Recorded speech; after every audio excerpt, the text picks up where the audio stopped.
Scaling a business isn't all glossy headlines and overnight success. It's messy, it's tough, and it's full of lessons that no one warned you about. I'm Nikki Jupp, the founder of Talent Gateway, and I've helped over 100 scale-up leaders to build the right team to enable them to grow with confidence. This is Scaling Stories Unfiltered, where founders, CEOs, and leaders share what really happens behind the scenes. No fluff, no filler, just honest conversations to help you grow smarter. So let's get into it.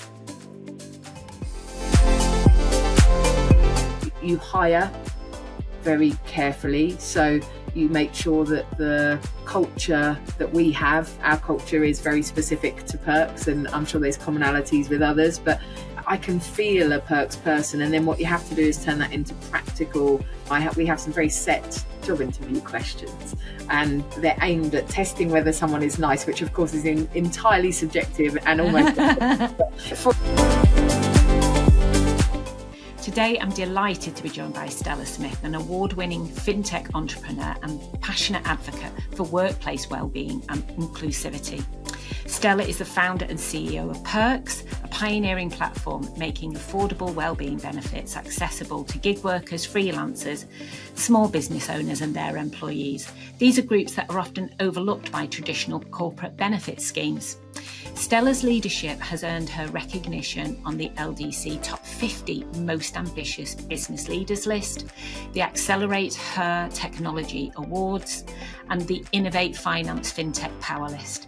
She also serves as a trustee and advisor to organisations championing human rights and financial inclusion.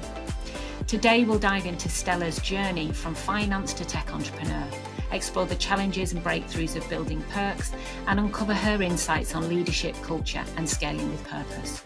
Get ready for an inspiring and actionable conversation. Welcome, Stella. Thank you very much, and thank you for having me, Nikki. I'm looking forward to the conversation. My pleasure. So let's just kick off. As always, let's go backwards first before we can then it really gets into the guts of what's been happening in the world of Pirkx.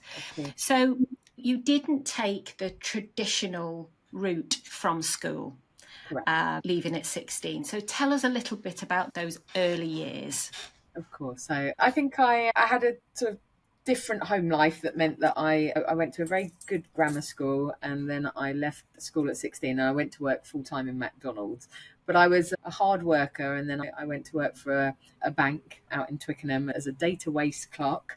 But then I decided that I didn't really like the world of working that much, and that if I was going to be there and it was hellish, then I might as well try my very best. And so I ended up doing lots of jobs, and by the time I was 23, I was senior in a bank, and then I became very senior in a bank by my mid-20s. And it really was a sort of fairy tale story. But along the way, I did exams after work, and I did actually work quite hard to be able to show. And then I did every job along the way. But I think from my perspective, whilst it's a different way, potentially, than the more traditional way of going about being in the world of work, I suspect it built a lot more knowledge and resilience I almost felt like I had an advantage over some of my peers that went to university, in the sense that I had 4 or 5 years of work experience. So I managed to jump those job titles that bit more quickly.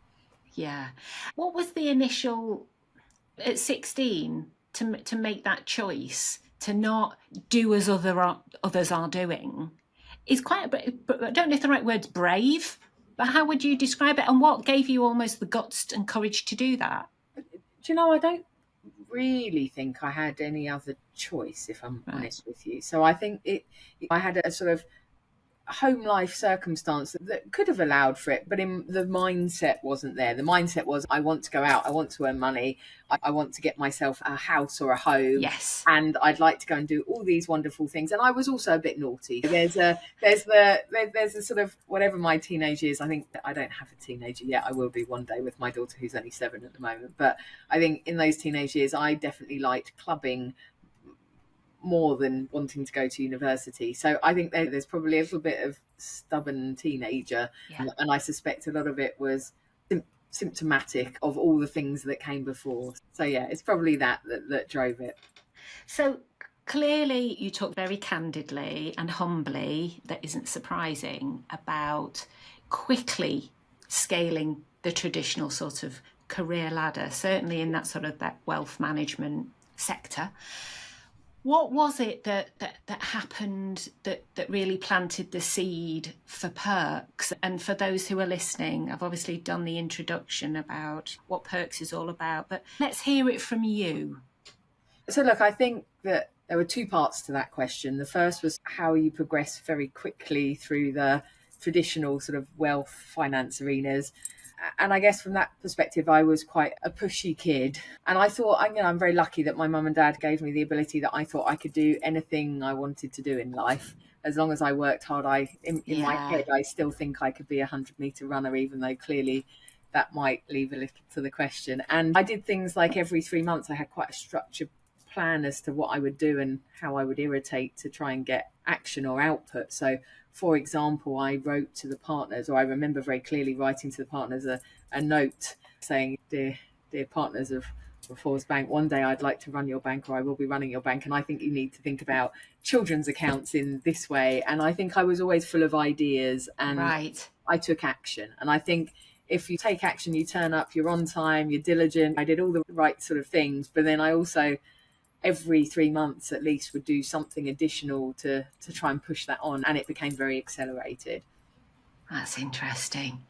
And so that, I'd say it was in there, but obviously it's linked to the journey that you had taken. So where did that spark? What was next after the bank, or did the Pirkx idea come while you were still there? No, continuing through the sort of financial career journey and doing very well. In my sort of middle, late 20s, I was head of retail, head of wealth for a large retail bank from a financial markets perspective. And that's quite a big job. You have a big P&L to manage, you have teams to manage, you're on a financial markets floor, the exciting stuff that I definitely still miss a little bit.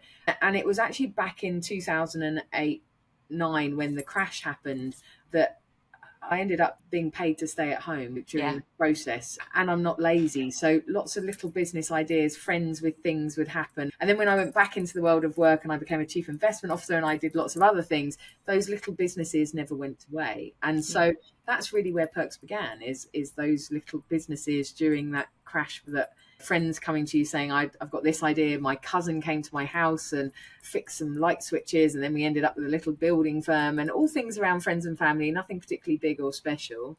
But I wanted to be able to look after the workers in my businesses in the same way I'd had a very privileged after that accelerated journey. I was well paid, looked after, living the life of Riley, I suppose. And I wanted to try and look after the people in my little businesses at home.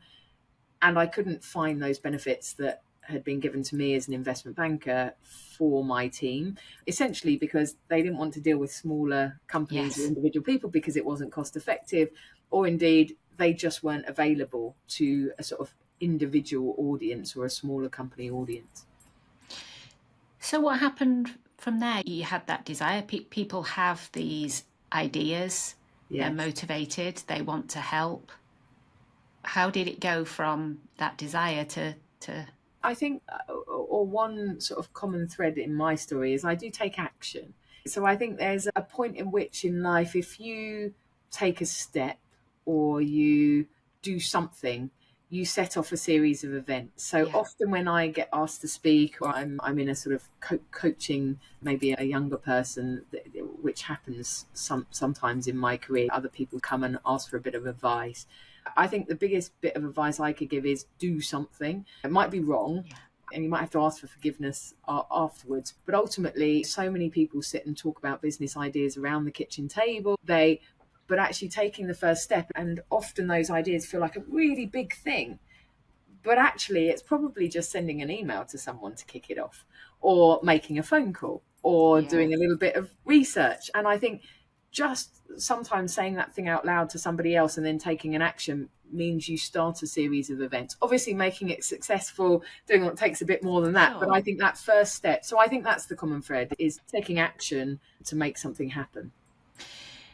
And interestingly, there's an additional theme in there, the desire to want to allow people to have access to health and well-being to be secure, who prior to that couldn't access health and wellbeing benefits, trying to get private healthcare. I know more recently you're constantly adding things to the Pirkx platform.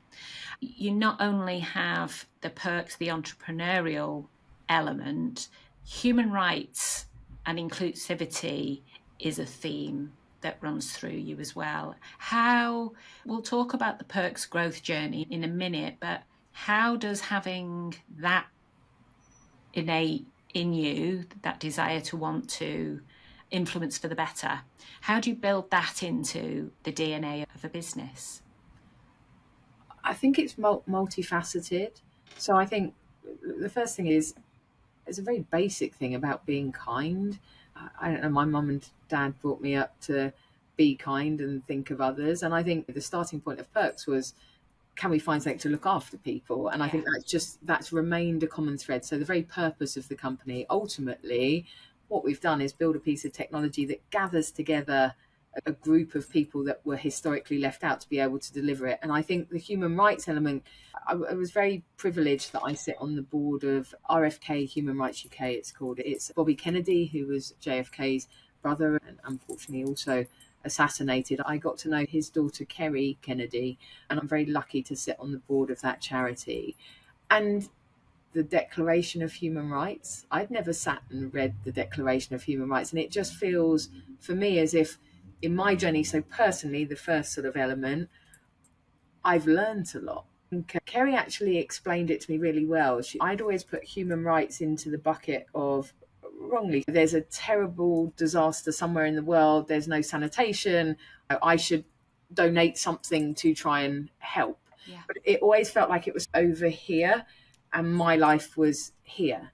And what Kerry explained to me was, even if you're a white male in London doing rather well, you still have rights and human rights that are incredibly important, whether that's your privacy, your data, your right to how you look after your children. There's many human rights, and actually they affect everybody, and they're therefore very important. And then how you bring that into the company, to answer in a more short way, I think you hire very carefully. So you make sure that the culture that we have, our culture is very specific to Pirkx, and I'm sure there's commonalities with others, but I can feel a Pirkx person. And then what you have to do is turn that into practical.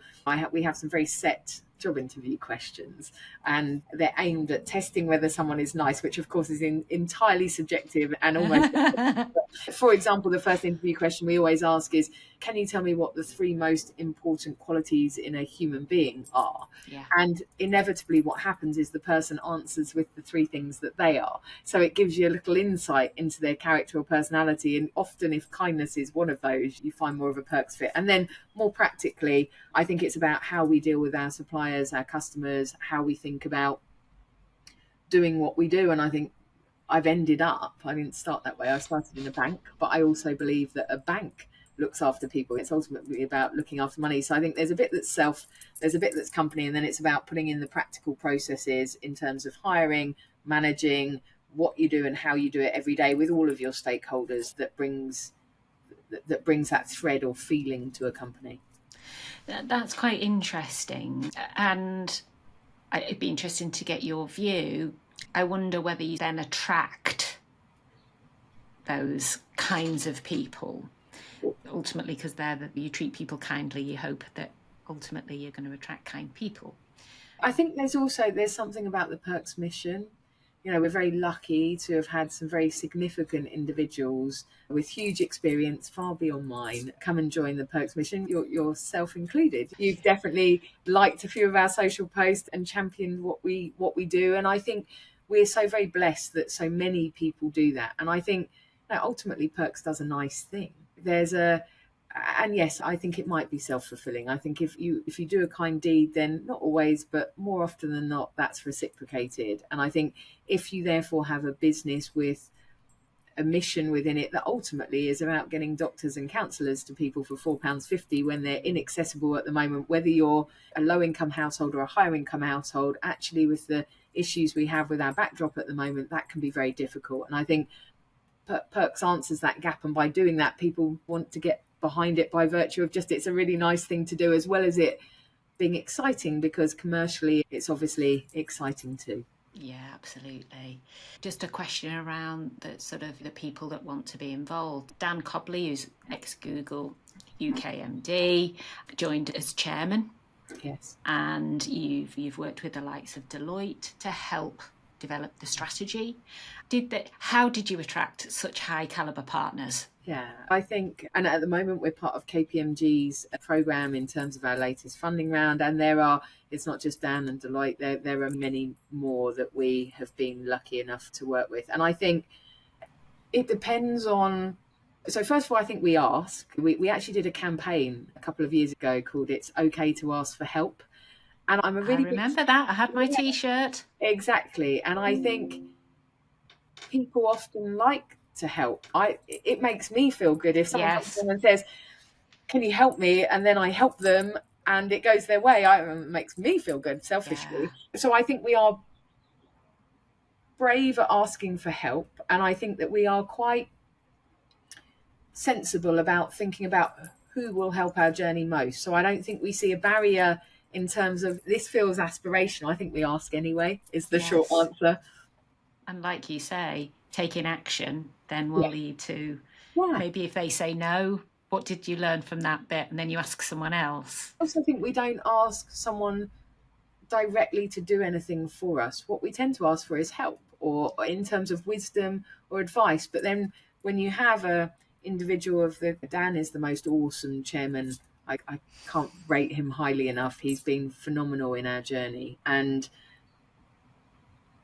often all you need is wisdom or guidance, but that person's experience and network opens up. And I think I also have a significant network that has built, maybe because I left school at a young age, I had more years in the world of work. And of course, I became senior quite young. So a lot of people, when I was in my 20s, were in their 40s or 50s. They've now gone on and they're the chief executive of a bank. So I have a very sort of senior leadership type network, which allows me to be able to contact and connect, so we don't find it hard to get a seat at the table to be heard. Doesn't mean we're going to get something done, but we at least get the opportunity to be heard when we take action. Yeah, that is really interesting. So that combination of not being afraid to ask and the fact that you've got credibility through what you've done. Even before I've never been mean to anyone, and I've never trampled on anyone. I think the reason I like my story is I don't think I've ever been unkind or not intentionally. And I've still in my head feel like, and certainly my mum and dad's head, who are very proud of me, I feel like I've been tremendously successful compared to where that story could have gone when I was 16 and left school without A-levels. That's, and I'm sure they are very proud. So coming back to the sort of the Pirkx journey and really what these conversations are about, being as candid as we can be, have there been moments when you thought it might not work? And if so, how have you navigated that uncertainty? Absolutely is the short answer to that. And I think what's interesting is how much information you give to people. So we've always been very direct and honest in those scary moments. Is like, I don't know if, we're going to be here in 3 months. But I think there's been this underlying belief that Pirkx is a really valuable thing. We've got the right answer to a really big problem, which is that there are 3.2 billion workers out there and only 10% get access to workplace wellness, which is all the good stuff. Doctors, counsellors, digital eye tests, and even just the discounts to get a bit more money into households. Extra £100 a year, extra few £100 a year, that's Christmas paid for some, or it helps with doing stuff with your kids. And so I think it's important. And I think what we do is important. And I guess choosing, and I guess as a leader, you make choices all the time, and choosing to take the honest route.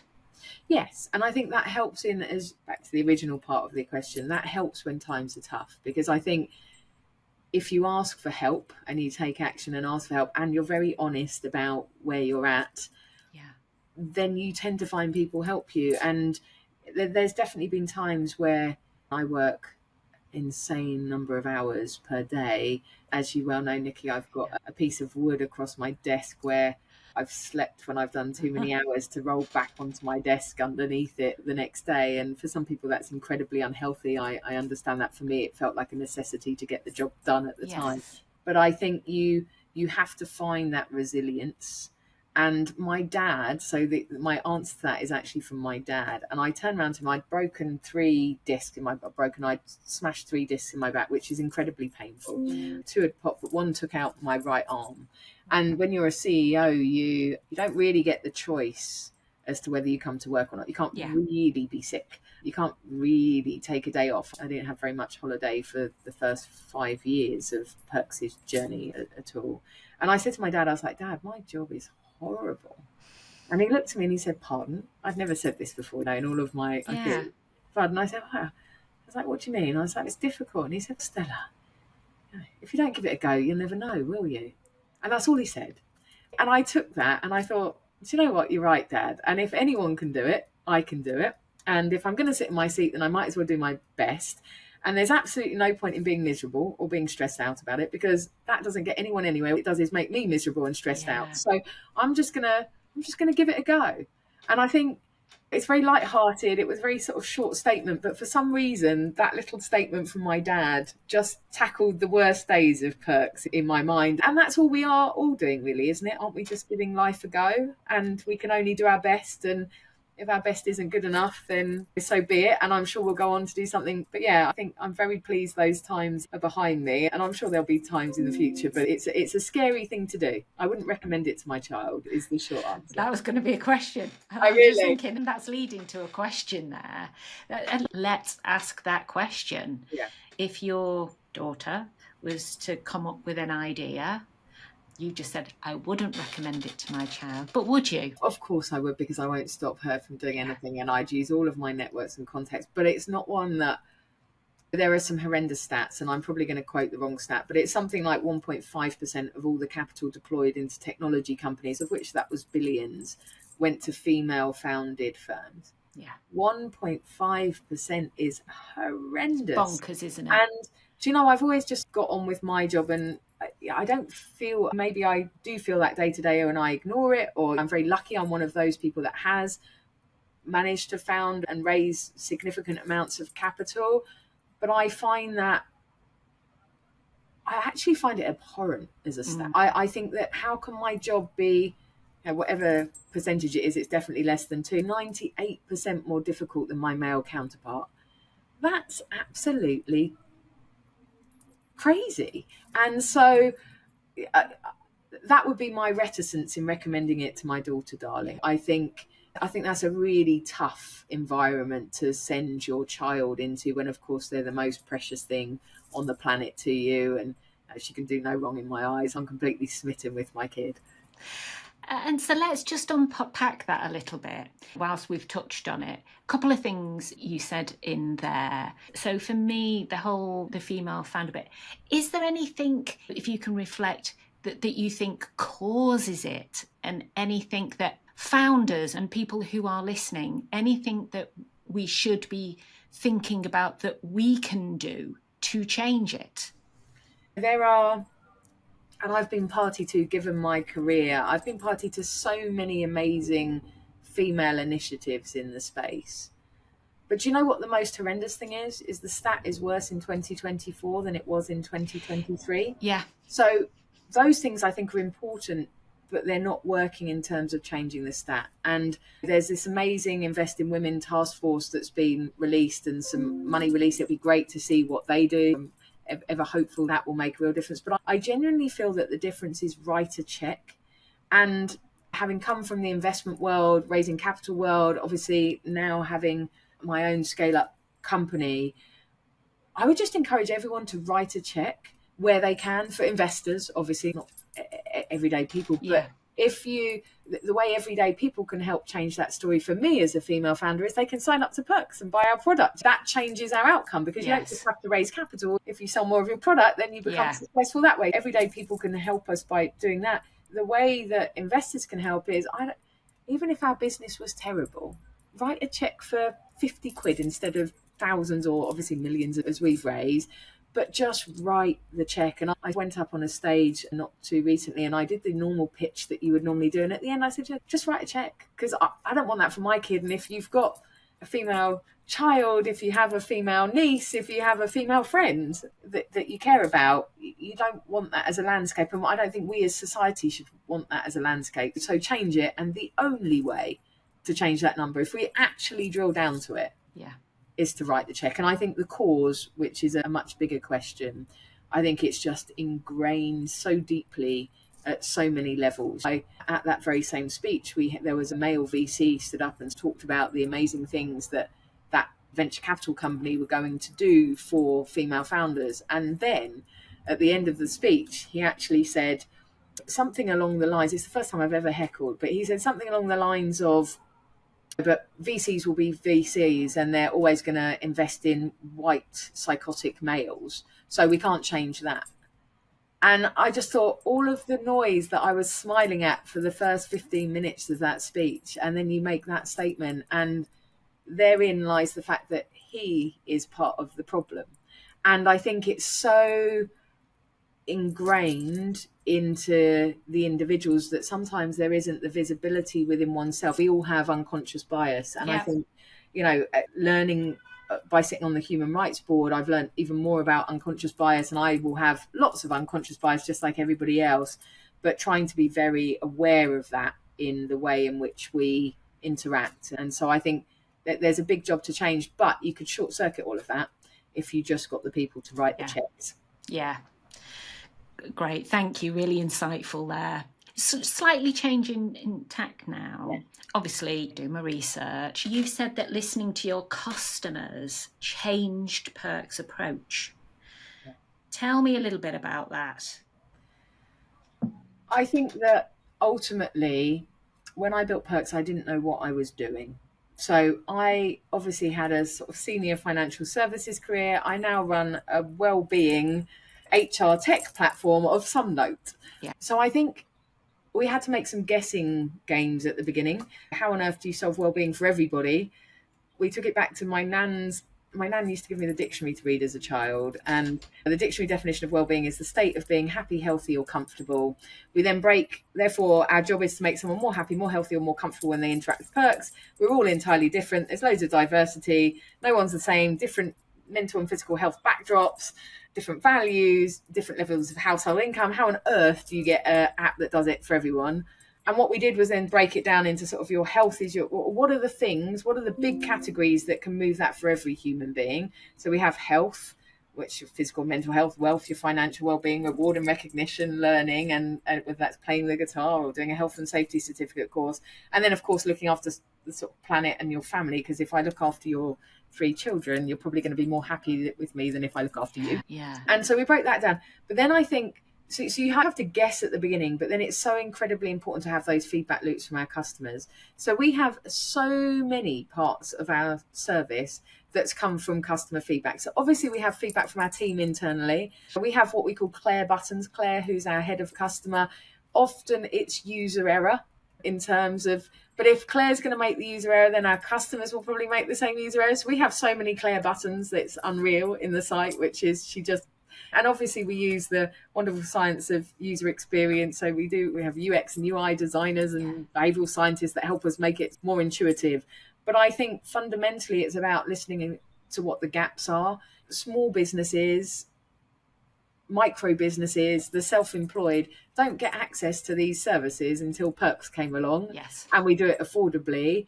But actually, we still need to listen because the world of work changes. So we make sure that we have lots of feedback loops. We listen to our customers. Nanette and Andre, who head up our customer service team, genuinely, they feed directly into our tech board that then goes to get prioritised as to what happens next and what improvements come next down Pirkx's track. Yeah, gosh, you make it sound, well, straightforward. It is. I'm sure it isn't. So moving on really now to a little bit around sort of leadership, more on the personal side.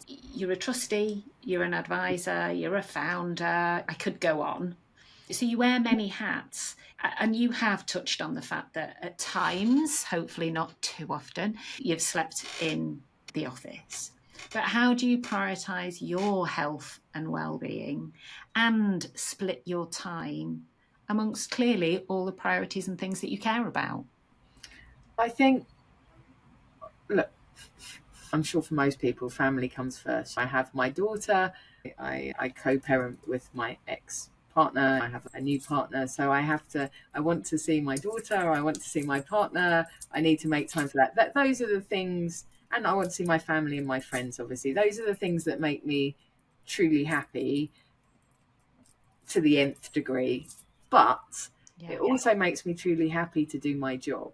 And I genuinely, despite it being tough and the story of my dad giving me some advice, I love finding solutions for things. If, for example, you came along and said, Stella, I'm looking for an answer for this, I wouldn't be able to help myself but to try and find somebody I knew to help you or to do something. And I think acute prioritization. For example, I always historically before Pirkx would have somehow got an email response back to you within 24, 48 hours. That's just not physically possible. Yeah.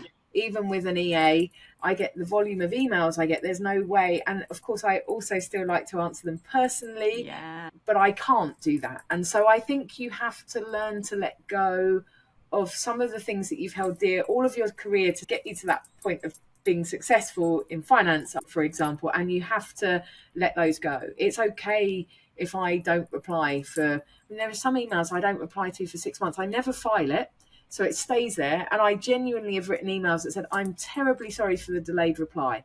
And it's 6 months after someone has emailed me. But it's so I think letting go of some of those acute prioritization of what immediately needs to happen. I also think there's some kind of law, I can't remember what it's called to quote, that says if you set a period of time, then you will end up doing the task within the time.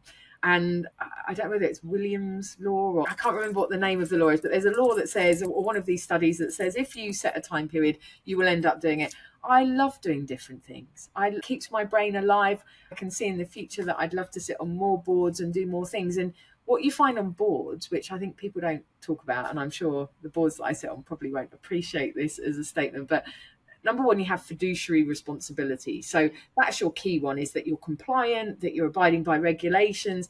But then what you find is as time goes on, you actually have experience, which means you can just speak. So if I go back to olden days, Stella, when I was younger, and I still work very hard, but if speaking is your job and all you have to do is add a bit of experience by talking and you're not having to I still do work in my day job, that feels great. Isn't that the best job in the world? You just get to speak and those little things drive actions. And so I think acute prioritization, letting go of some of the things that I felt I was bound by. I feel terrible if I don't reply to you within 24 hours. I can't feel terrible. If I did, I'd spend my whole life at Pirkx feeling terrible. So I think letting go of that, and also having brilliant people around you, hiring people who ultimately will be able to have autonomy in what they do. And therefore your role becomes lesser and it does become more managerial, more leadership and less of the doing. And if you've got people doing the doing who are also amazing leaders,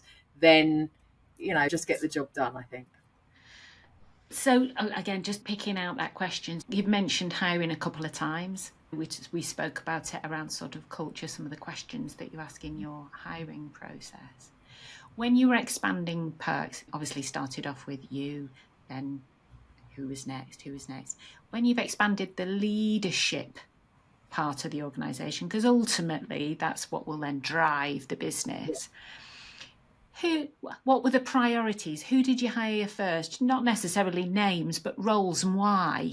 Yeah, and I think, look, I have this sort of habit that I prefer to know someone's foibles, and we're very lucky with a bit of a queue of people that will come and work at Pirkx that I've worked with before. So a number of my leadership team I've worked with in multiple organisations. So I think you find your favourite sounds too much. You're not going to hire outside that, and actually we have hired outside of that. But ultimately, I think as your career progresses, you end up with a group of people around you that you really trust. Yes. And I think in the early days of a scale-up, or a startup, it starts with the people you trust, or that also trust and know you because they buy into the vision and the fact they're not wasting their time. Yeah. When it's a startup, it's just an idea. As you say, it then moves along. And I think now it's about, there's a combination still, experience in the role, the right culture, obviously we have to tick that box first, the right fit therefore, but then I think it's utilizing resource in different ways, almost putting it into contract resource, full-time worker resource, experience resource. We have a program out in Australia where we have interns on a constant role. We don't call them interns at Pirkx, I don't like the word, we call them associates, and it's about having the right, as a leader, I think it's about using all of those different pieces to be able to pull together. So there isn't one answer to what do we look for. I think it's about trying to manage, which is most of a leader's job, trying to manage all these different sort of tools in the toolkit and making them fit in the right way together in the right amounts. Yeah. And for those that are listening that may have started into entrepreneurship as even their first or second foray into the adult world, so an earlier founder, what advice would you give them if it's just them as a founder, maybe a co-founder, and that there's a small group of them? Let's pick a number. There's half a dozen of them. Yeah. What would you suggest that they do? What kinds of people around them, roles? Is it a chairman? Is it an advisor? Is it if they haven't got their own network? So I think, first of all, let's answer the last bit, which is network. I didn't realise how many helpful programs. You've mentioned Deloitte, I've mentioned KPMG, there's London and Partners, that all of these things, there are amazing things out there to support entrepreneurs. And I'd have a big heavyweight, I'd love more female entrepreneurs and answering that question too, but there are so many programs. Accountants, lawyers will have programs. They are keen to get people onto these programs, so that helps build the network, so therefore you will have more of a choice.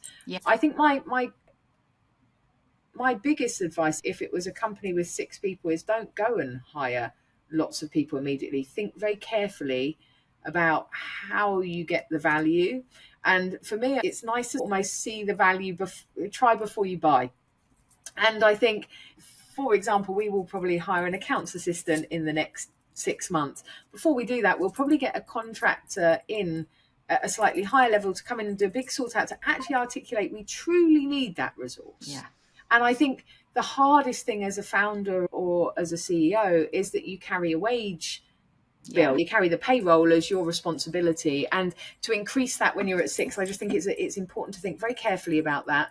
To build the network, there's so many programs out there, go and do that, and often you can find that you can get some help, or you can test and learn before you take the decision. And I think if you test and learn, not always, because sometimes it's amazing just to go and hire someone and they make such a dramatic difference, but I think test and learn when you're still being careful in the startup phase is important.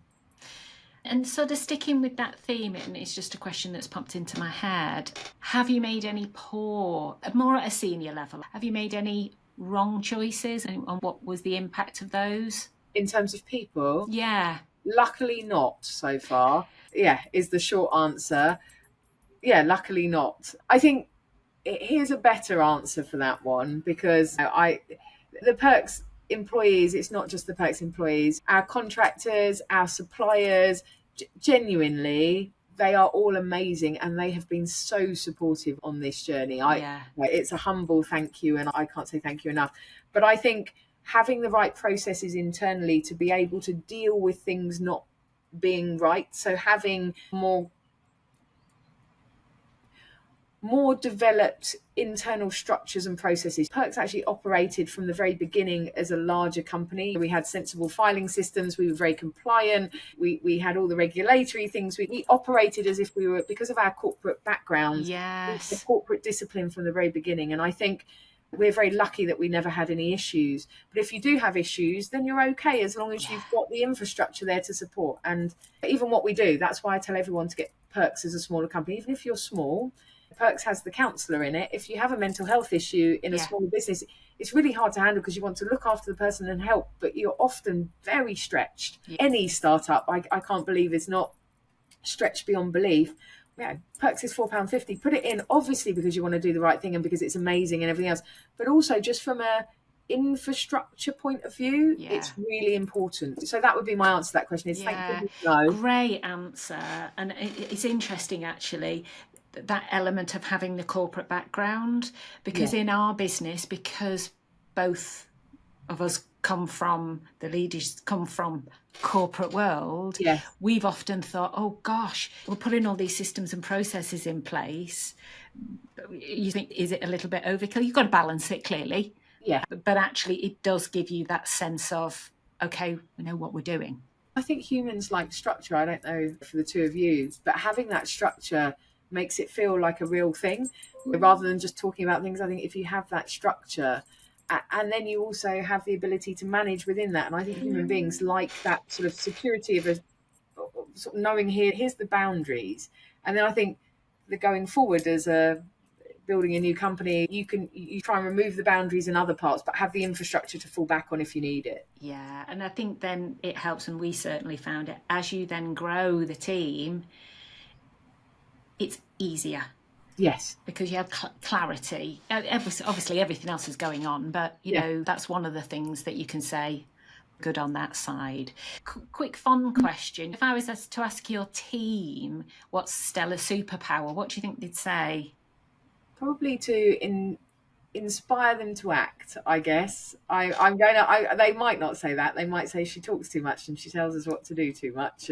But I think they'll probably say that I'm good at creating a area for which they can go and get the things that they want to get from it. I don't change anybody's outcome. What I'm good at is putting a landscape down where that's possible. And I think I genuinely believe that my team can do, just like my parents did in me, can do anything they want to do if they really put their mind to it. And I would love for our company to be a space where anything's possible. If one day Andre, who does an amazing job on our customer service team, decided to wake up in the morning and want to be in our tech team, I would just say, no problem, probably won't happen today because we obviously need to replace you in customer service again, but we'll get there. And so I think that's what they'd say. I think they'd say that I'm good at inspiring people to come on our journey and creating a space where things are possible. Great place to work. So just a couple more, moving into sort of more practical things that we could give to people for them to take away. So for founders who are building a business like your own that really has a purpose, a heart behind it, and we've got to hope all businesses are like that, but it's really at the core of who they are, and they're having to blend that obviously with making a profit. Can you share an example of one of the hardest trade-offs you've had to make, and how did you decide? I come under fire for our price point often. If we have an investor coming in, like unlimited issues, 6 structured telephone sessions per issue on counselling, private doctor, unlimited appointments for the individual, and it's £4.50 a month and you could cancel at any time. Stella, for goodness sake, why don't you charge more? And I think we could, is the short answer. The reason I don't do it is the way I set the price point, because remember, we didn't build Pirkx to be what Pirkx has become. I built Pirkx because I had workers in my own little businesses and I built it for them because I couldn't get it and it irritated me that I couldn't get it. So the way I set the pricing was this, it had to be enough that if I did it at scale, we would get out of bed and have a successful business as Pirkx. But it also had to be the cheapest price I could possibly pay, because I was building it with this hand to buy it with that hand. And my sense check on that is I make my mum and dad pay for Pirkx every single month. And I've had a successful career, and I hope that I've looked after my mum and dad. They obviously still look after me, but I looked after my mum and dad in many ways. But I insist, and I buy them things, obviously. I insist that they pay for it, because if I can make my mum and dad pay for it, then I think my pricing's right. And I genuinely think I'm driven that I would love to, okay, we might have to change the contents of what's in it, but wouldn't it be cool if we could retain a Pirkx product at £4.50 forever? And please don't play this video in 50 years' time if some poor so-and-so is having to run the company. It's evergreen. Okay. It's evergreen. But we have retained £4.50 as a price point for doctors and counsellors and digital physio and digital eye test and for 6 years, including throughout COVID. And that therefore is accessible. And I think that's quite a hard line, because I see the point of the people who challenge me, yet without accepting anything they say, because I think that leaves a little window of non-defense. So I bludgeon my way through saying there is no way and give 20 different answers as to why not. But the truth is they've probably got something in it, but I just don't ever want to do it because I don't think it's the right thing to do. That's probably the hardest, or the one that comes up most often is Pirkx should change price point. I don't want to. So I think there's one advantage in still being the CEO and owning your own company is that you don't always have to. Great answer. Is there people often listen to podcasts, they read books or listen to audiobooks. Are there any books or systems that, through your career that have really given you a light bulb moment, or that it's a system or process that it's a go-to for you? So one that would be entirely unhelpful for anybody to listen to this podcast to is there was a guy called Beau Brummel or Beau Brummel. I don't know how you pronounce it because no one's ever said it out loud to me, but he's the guy who basically is the reason why people wear trousers, historical figure.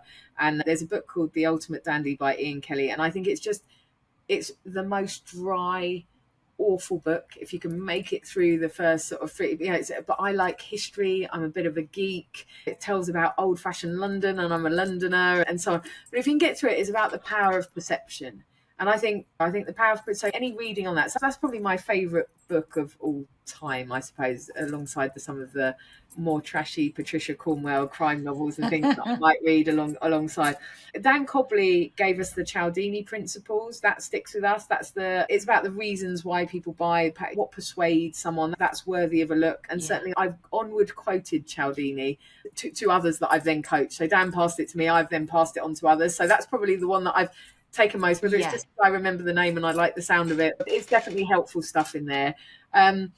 In terms of podcasts, I'm very lucky. I've appeared on a number of podcasts. So those are the ones saved in my phone because I don't really get much time to sit and listen. I tend to play music very loud. Off to the side, I have speakers all around me, and I irritate my team because I sit in my little cupboard of an office with the piece of wood bed above the top, and I play the music incredibly loudly, and that's my way of focusing. So I'm probably more music driven than I am listening to outside things. And I don't really get a chance to read. I get to do it on holiday when I'm away with my partner, and that's about it.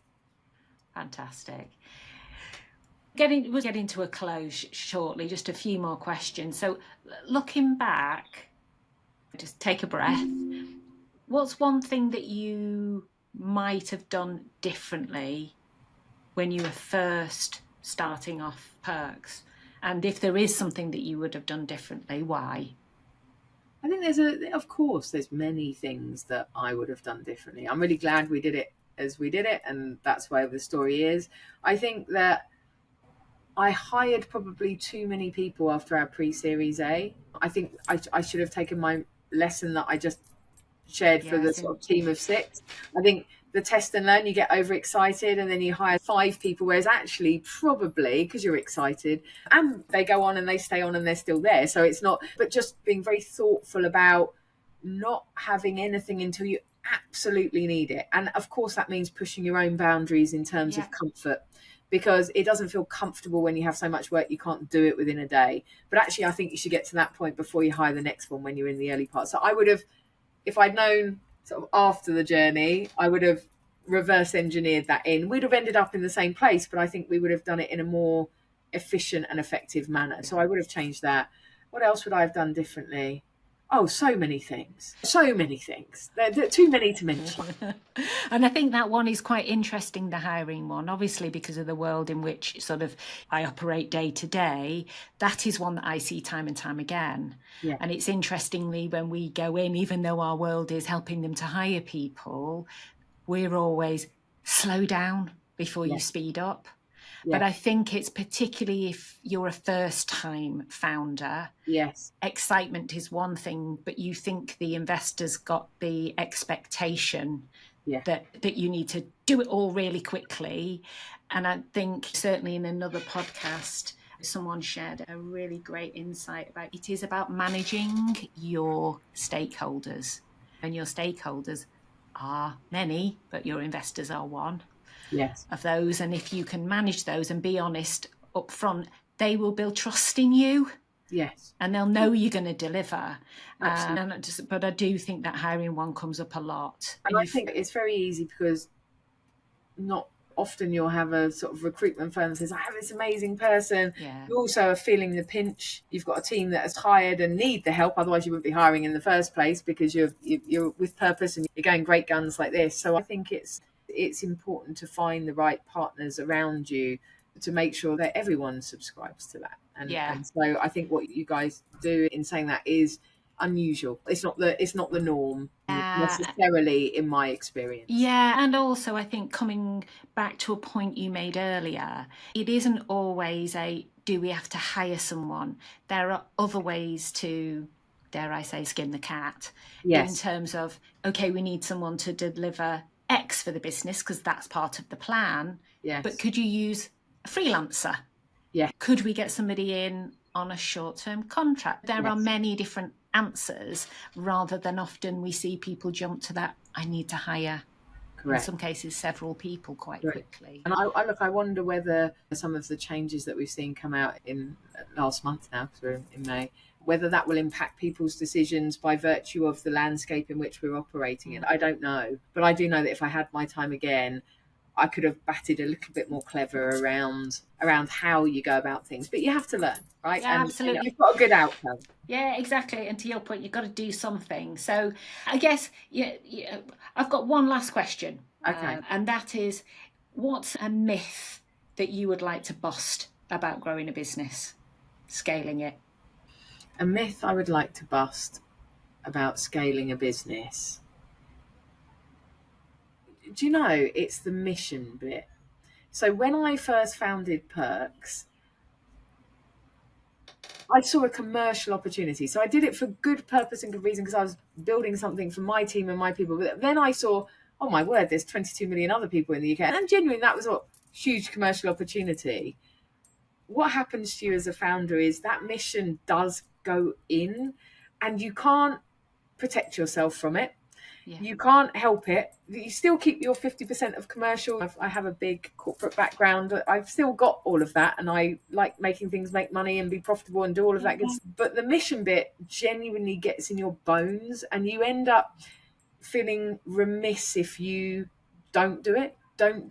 I think I have the ability to put doctors, counsellors, all that good stuff, meaningful benefits into millions of people's hands. Is it not remiss if I don't do it? So in those tough times, unfortunately, it's the mission that keeps you attached to it, gets you paid less, gets you doing the long hours. And so I thought the mission thing, honestly, I thought it was a bit of not a nonsense, but I thought it was using the right buzzwords. And so the myth I would bust is you cannot help but end up live it, I think, if you stay on the journey. And I didn't realise to what extent that would happen to me at Pirkx, but it definitely has happened, because there are many days where I should have given up, but I think that mission in the heart means you just can't do that, which is appalling, maybe. What an ending, and what an answer. All I can say is a huge thank you. Wow. For having me. Delightful conversation. That's it for this episode of Scaling Stories Unfiltered. And if you got value from today's conversation, hit the subscribe and leave a comment. It helps us bring even more real stories your way. Got a scale-up challenge, a story to share, or you want to recommend someone that I should interview? Take a look at the link to our website and pop a message in there. But that's it for today. Until the next time, keep watching, keep scaling, and remember, you're not alone on your scale-up journey.